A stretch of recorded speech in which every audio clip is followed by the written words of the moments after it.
Sakal Gunar Vande Guru Sri Charanaravindan.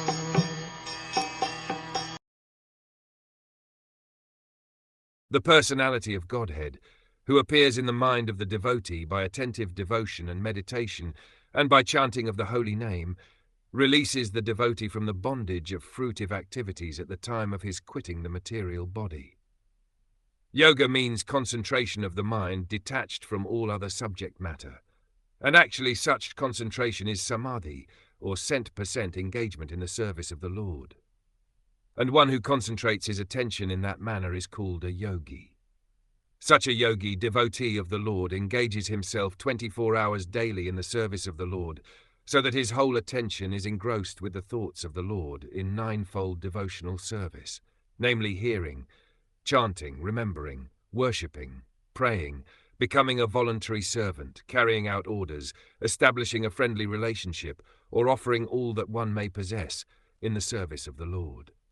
By such practice of yoga, or linking up in the service of the Lord, one is recognized by the Lord himself, as it is explained in the Bhagavad Gita concerning the highest perfectional stage of samadhi. The Lord calls such a rare devotee the best amongst all the yogis.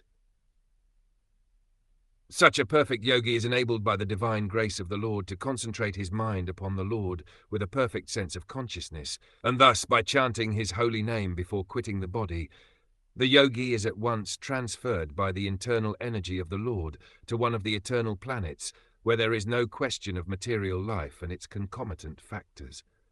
In material existence, a living being has to endure the material conditions of threefold miseries, life after life, according to his fruitive work. Such material life is produced by material desires only. Devotional service to the Lord does not kill the natural desires of the living being, but they are applied in the right cause of devotional service. This qualifies the desire to be transferred to the spiritual sky. General Bhishmadev is referring to a particular type of yoga called bhakti yoga, and he was fortunate enough to have the Lord directly in his presence before he quitted his material body. He therefore desired that the Lord stay before his view in the following verses.